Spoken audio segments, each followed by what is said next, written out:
بسم اللہ الرحمن الرحیم۔ السلام علیکم۔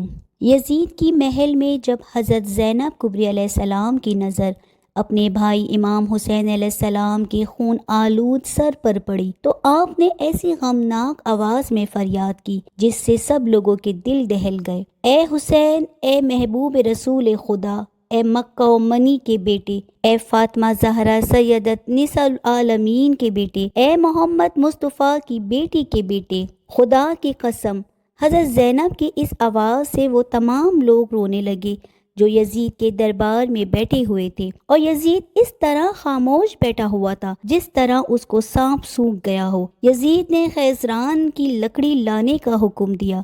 پھر یزید نے اس لکڑی کو امام حسین علیہ السلام کے لبوں اور دانتوں پر لگایا۔ ابو برزہ اسلمی جو کہ رسول خدا صلی اللہ علیہ وآلہ وسلم کے صحابی تھے اور وہاں پر موجود تھے، انہوں نے یزید کو مخاطب کر کے کہا، اے یزید، کیا تو اس چھڑی سے حسین فرزند فاطمہ کے دندان مبارک پر مار رہا ہے؟ میں نے اپنی آنکھوں سے دیکھا ہے کہ پیغمبر اکرم صلی اللہ علیہ وآلہ وسلم حسین اور ان کے بھائی حسن علیہ السلام کے لبوں اور دندان مبارک کو بوسہ دیتے تھے اور فرماتے تھے، تم دونوں جوانان جنت کے سردار ہو۔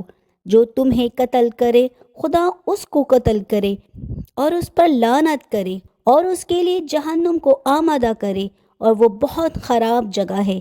یزید غصے میں چیخنے لگا اور حکم دیا کہ صحابی رسول صلی اللہ علیہ وآلہ وسلم کو باہر نکال دو۔ یزید اپنے غرور میں مست تھا اور سمجھ رہا تھا کہ کربلا میں کامیاب ہو گیا ہے، اور ان اشعار کو بلند آواز سے پڑھ رہا تھا جو اس کے اور آل عامیہ کے دین مبین اسلام پر ایمان نہ رکھنے کی زندہ دلیل ہے۔ کاش کہ میرے وہ بزرگ جو جنگ بدر میں قتل کر دیے گئے تھے اور آج ہوتے تو دیکھتے کہ کس طرح قبیلہ خزرج نیزہ مارنے کے بجائے گریہ و زاری میں مشغول ہیں۔ اس وقت وہ خوشی میں فریاد کرتے اور کہتے، اے یزید، تیرے ہاتھ شل نہ ہو، میں خندف کی اولاد میں سے نہیں ہوں جو احمد رسول خدا صلی اللہ علیہ وآلہ وسلم کی اولاد سے انتقام نہ لوں۔ یہاں پر علی کی شیر دل بیٹی زینب کبری کھڑی ہو گئی اور بہترین خطبہ ارشاد فرمایا، سب تعریفیں اس خدا کے لیے ہیں جو کائنات کا پروردگار ہے، اور خدا کی رحمت نازل ہوں پیغمبر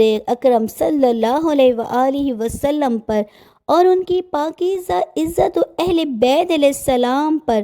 بالآخر ان لوگوں کا انجام برا ہے جنہوں نے اپنے دامن حیات کو برائیوں کی سیاہی سے داغدار کر کے اپنے خدا کی آیت کی تکذیب کی اور آیت پروردگار کا مذاق اڑایا۔ اے یزید، کیا تو سمجھتا ہے کہ تو نے ہم پر زمین کے گوشے اور آسمان کے کنارے تنگ کر دیے ہیں، اور آل رسول کو رسیوں اور زنجیروں میں جگڑ کر در بدر پھرانے سے تو خدا کی بارگاہ میں سرفراز ہوا اور ہم رسوا ہوئے ہیں؟ کیا تیرے خیال میں ہم مظلوم ہو کر ذلیل ہو گئے ہیں اور تو ظالم بن کر سر بلند ہوا ہے؟ کیا تو سمجھتا ہے کہ ہم پر ظلم کر کے خدا کی بارگاہ میں تجھے شان و مقام حاصل ہو گیا ہے؟ آج تو اپنی ظاہری فتح کی خوشی میں سرمست ہے، مسرت اور شادمانی سے سرشار ہو کر اپنے غالب ہونے پر اترا رہا ہے، اور زمام داری خلافت کے ہمارے مسلمہ حقوق کو غصب کر کے خوشی و سرور کا جشن منانے میں مشغول ہے۔ اپنی غلط سوچ پر مغرور نہ ہو اور ہوش کی سانس لے۔ کیا تو نے خدا کا یہ فرمان بھلا دیا ہے کہ حق کا انکار کرنے والے یہ خیال نہ کرے کہ ہم نے انہیں جو مہلت دی ہے وہ ان کے لیے بہتر ہے، بلکہ ہم نے انہیں اس لیے ڈھیل دے رکھی ہے کہ جی بھر کے اپنے گناہوں میں اضافہ کر لیں، اور ان کے لیے خوفناک عذاب معین کیا جا چکا ہے۔ اس کے بعد فرمایا، اے تلقا کے بیٹے، کیا یہ تیرا انصاف ہے کہ تو نے اپنے مستورات اور لونڈیوں کو چادر اور چار دیواری کے تحفظ فراہم کر کے پردے میں بٹھا رکھا ہے، جبکہ رسول زادیوں کو سربراہانہ در بدر پھرا رہا ہے؟ تو نے مخدرات عصمت کی چادریں لوٹ لی اور ان کی بے حرمتی کا مرتکب ہوا۔ تیرے حکم پر اشقیاء نے رسول زادیوں کو بے نقاب کر کے شہر بہ شہر پھرایا، تیرے حکم پر دشمنان خدا اہل بیت رسول کی پاک دامن مستورات کو ننگے سر لوگوں کے ہجوم میں لے آئے، اور لوگ رسول زادیوں کے کھلے سر دیکھ کر ان کا مذاق اڑا رہے ہیں، اور دور اور نزدیک کے رہنے والے سب لوگ ان کی طرف نظریں اٹھا اٹھا کر دیکھ رہے ہیں۔ ہر شریف و کمینے کی نگاہیں ان پاک بیبیوں کے ننگے سروں پر جمی ہیں۔ آج رسول زادیوں کے ساتھ ہمدردی کرنے والا کوئی نہیں ہے۔ آج ان قیدی مستورات کے ساتھ ان کے مرد موجود نہیں ہیں جو ان کی سرپرستی کرے۔ آج آل محمد کا معین و مددگار کوئی نہیں ہے۔ اس شخص سے بھلائی کی کیا توقع ہو سکتی ہے جس کی ماں یزید کی دادی نے پاکیزہ لوگوں کے جگر کو چبایا ہو، اور اس شخص سے انصاف کی کیا امید ہو سکتی ہے جس نے شہیدوں کا خون پی رکھا ہو۔ وہ شخص کس طرح ہم اہل بیت علیہ السلام پر ظلم ڈھانے میں کمی کر سکتا ہے جو بغض و عداوت اور کینے سے بھرے ہوئے دل کے ساتھ ہمیں دیکھتا ہے۔ اے یزید، کیا تجھے شرم نہیں آتی کہ تو اتنے بڑے جرم کا ارتکاب کرنے اور اتنے بڑے گناہ کو انجام دینے کے باوجود فخر و مباحات کرتا ہوا یہ کہہ رہا ہے کہ آج اگر میرے اجداد موجود ہوتے تو ان کے دل باغ باغ ہو جاتے، اور مجھے دعائیں دیتے ہوئے کہتے کہ اے یزید تیرے ہاتھ شل نہ ہوئے۔ اے یزید، کیا تجھے حیا نہیں آتی کہ تو جوانان جنت کے سردار حسین ابن علی علیہ السلام کے دندان مبارک پر چھڑی مار کر ان کی بے ادبی کر رہا ہے؟ اے یزید، تو کیوں خوش نہ ہو اور فخر و مباحات کے قصیدے نہ پڑھے، کیونکہ تو نے اپنے ظلم و استبداد کے ذریعے فرزند رسول خدا اور عبد المطلب کے خاندانی ستاروں کا خون بہا کر ہمارے دلوں کو زخموں کو گہرا کر دیا ہے، اور شجرہ و طیبہ کی جڑیں کاٹنے کو گہناوے جرم کا مرتکب ہوا ہے۔ تو نے اولاد رسول کے خون میں اپنے ہاتھ رنگین کیے ہیں۔ تو نے عبد المطلب کے خاندان کے ان نوجوانوں کو تہ تیغ کیا ہے جن کی عظمت و کردار کے درخشندہ ستارے زمین کے گوشے گوشے کو منور کیے ہوئے ہیں۔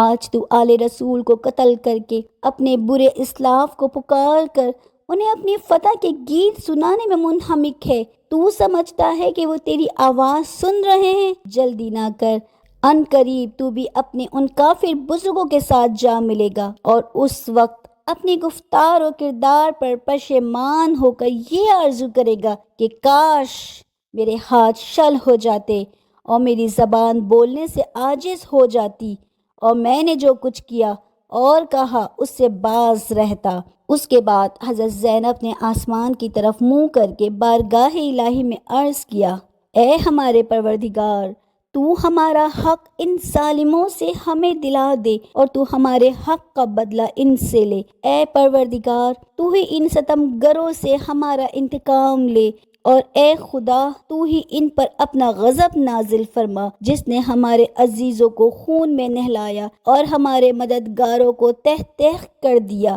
اے یزید، خدا کی قسم، تو نے جو ظلم کیا ہے یا اپنے ساتھ ظلم کیا ہے تو نے کسی کی نہیں بلکہ اپنی ہی کھال چاک کی ہے، اور تو نے کسی کا نہیں بلکہ اپنا ہی گوشت کاٹا ہے۔ تو رسول خدا کے سامنے ایک مجرم کی صورت میں لایا جائے گا، اور تجھ سے تیرے اس گہناؤنے جرم کی باز پرس ہوگی کہ تو نے اولاد رسول کا خون ناحق کیوں بہایا اور رسول زادیوں کو کیوں در بدر پھیرایا، نیز رسول کے جگر پیاروں کے ساتھ ظلم کیوں روا رکھا۔ اے یزید، یاد رکھ کہ خدا آل رسول کا تجھ سے انتقام لے کر ان مظلوموں کا حق انہیں دلائے گا اور انہیں امن و سکون کی نعمت سے مالا مال کر دے گا۔ خدا کا فرمان ہے کہ تم گمان نہ کرو کہ جو لوگ راہ خدا میں مارے گئے وہ مر چکے ہیں، بلکہ وہ ہمیشہ کی زندگی پا گئے اور بارگاہ الہی سے روزی پا رہے ہیں۔ اے یزید، یاد رکھ کہ تو نے جو ظلم آل محمد پر ڈھائے ہیں اس پر رسول خدا عدالت الہی میں تیرے خلاف شکایت کریں گے، اور جبرائیل آمین آل رسول کی گواہی دیں گے۔ پھر خدا اپنے عدل و انصاف کے ذریعے تجھے سخت عذاب میں مبتلا کر دے گا، اور یہی بات تیرے برے انجام کے لیے کافی ہے۔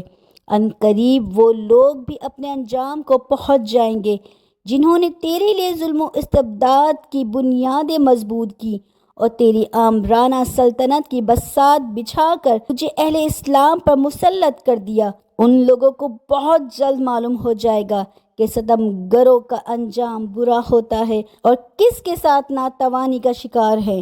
اس کے بعد فرمایا، اے یزید، یہ گردش ایام اور حوادث روزگار کا اثر ہے کہ مجھے تجھ جیسے بدنہار برے انسان سے ہم کلام ہونا پڑ رہا ہے، اور میں تجھ جیسے ظالم ستمگار سے گفتگو کر رہی ہوں۔ لیکن یاد رکھ، میری نظر میں تو ایک نہایت پست اور گھٹیا انسان ہے جس سے کلام کرنا بھی شریفوں کی توہین ہے۔ میری اس جرات سخن پر تو مجھے اپنے ستم کا نشانہ ہی کیوں نہ بنا دے، لیکن میں اسے ایک عظیم امتحان اور آزمائش سمجھتے ہوئے صبر و استقامت اختیار کروں گی، اور تیری بد کلامی و بد سلوکی میرے عزم و استقامت پر اثر انداز نہیں ہو سکتی۔ اے یزید، آج ہماری آنکھیں اشک بار ہیں اور سینوں میں آتش غم کے شعلے بھڑک رہے ہیں۔ افسوس تو اس بات پر ہے کہ شیطان کے ہم نوا اور بدنام لوگوں نے رحمان کے سپاہیوں اور پاک باز لوگوں کو تہ تیغ کر ڈالا ہے، اور ابھی تک اس شیطانی ٹولے کے ہاتھوں سے ہمارے پاک خون کے قطرے ٹپک رہے ہیں۔ ان کے ناپاک دہن ہمارا گوشت چبانے میں مصروف ہیں، اور صحرا میں بھیڑیے ان پاک باز شہیدوں کی مظلوم لاشوں کے ارد گرد گھوم رہے ہیں، اور جنگل کے نجس درندے ان پاکیزہ جسموں کو بے حرمتی کر رہے ہیں۔ اے یزید، اگر آج تو ہماری مظلومیت پر خوش ہو رہا ہے اور اسے اپنے دل کی تسکین کا باعث سمجھ رہا ہے، تو یاد رکھ کہ جب قیامت کے دن اپنی بد کرداری کی سزا پائے گا تو اس کا برداشت کرنا تیرے بس سے باہر ہوگا۔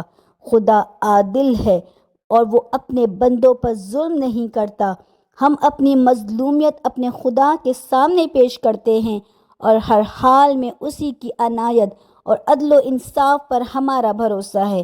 اے یزید، تو جتنا چاہے مکر و فریب کر لے اور بھرپور کوشش کر کے دیکھ لے، مگر تجھے معلوم ہونا چاہیے کہ تو نہ تو ہماری یاد لوگوں کے دلوں سے مٹا سکتا ہے، اور نہ ہی وحی الہی کی پاکیزہ آثار محو کر سکتا ہے۔ تو یہ خیال خام اپنے دل سے نکال دے کہ ظاہر سازی کے ذریعے ہماری شان و منزلت کو پالے گا۔ تو نے جس گھناؤنے جرم کا ارتکاب کیا ہے، اس کا بدنما داغ اپنے دامن سے نہیں دھو پائے گا۔ تیرا نظریہ نہایت کمزور اور گھٹیا ہے۔